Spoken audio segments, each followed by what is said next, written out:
गांधी जी, क्या आपको लगता है कि स्वराज पाने की इच्छा इंडियंस में डेवलप हो गई है?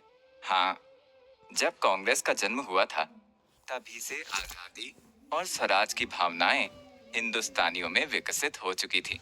महात्मा गांधी इस यात्रा से पहले 10 जुलाई से 13 नवंबर 1909 तक ट्रांसवाल डेपुटेशन के लिए लंदन में रह चुके थे। उस समय तक क्रांतिकारी अमर शहीद मदन लाल धींगरा ने ब्रिटिश अधिकारी विलियम हट कर्जन वायली की 1 जुलाई 1909 को गोली मारकर हत्या कर दी थी और उसे 17 अगस्त 1909 को लंदन की पेंट विले जेल में फांसी दी जा चुकी थी। इसके अलावा तमाम क्रांतिकारियों ने ब्रिटेन जाकर वहां की सरकार को चैलेंज कर दिया था। इन सब इवेंट से महात्मा गांधी दुखी थे और उनको आजादी पाने का ये तरीका पसंद नहीं था। वो किसी भी प्रकार की वायलेंस के सख्त विरोधी थे। वो सत्याग्रह और नॉन वायलेंस से आजादी पाना चाहते थे। वो मानते थे कि शारीरिक बल, फिजिकल पावर से बड़ा आत्मबल, मेंटल पावर और सेल्फ रिस्पेक्ट होता है। इसको वो पैसिव रेजिस्टेंस कहते थे। महात्मा गांधी का कहना था कि अंग्रेज बुरे हो सकते हैं, परंतु उनका कल्चर बुरा नहीं है। कुछ अंग्रेज अच्छे नेचर के भी होते हैं, इसलिए सभी को बुरा कह देना ठीक नहीं है।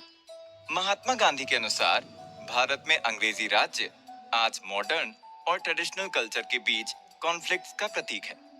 महात्मा गांधी भारतीय क्रांतिकारियों की अंग्रेजों से बदला लेने की भावना से बहुत दुखी थे। जुलाई से नवंबर 1909, 4 महीनों के बीच लंदन में ट्रांसवाल डेपुटेशन के लिए रहते समय महात्मा गांधी का कई अंग्रेजों के साथ बहुत निकट का संबंध हुआ। इस पीरियड में भारतीयों और अंग्रेजों के आपसी व्यवहार के कारण अंग्रेजों के प्रति उनका परसेप्शन बदल गया था।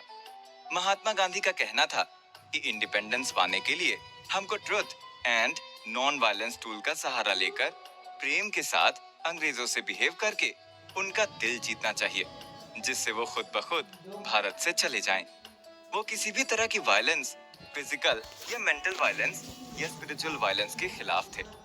हिंद स्वराज में महात्मा गांधी ने कई टॉपिक्स पर अपने विचार व्यक्त करते हुए स्वराज के ऊपर जोर दिया है और ये स्वराज यानी कि होम रूल कैसे मिलना चाहिए और वो कैसे लेना चाहते हैं, इस पर उन्होंने लॉजिकली अपनी बात कही है। महात्मा गांधी ने भारत में अंग्रेजों के शासन को कल्चरल क्लैश मानते हुए अपने तर्क दिए हैं। इसी तरह से उन्होंने भारत की दशा पर अपने विचार लॉजिकली प्रकट किए हैं।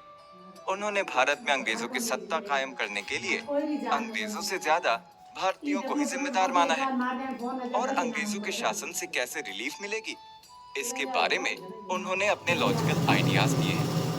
आगे के एपिसोड्स में हम इन बिंदुओं पर महात्मा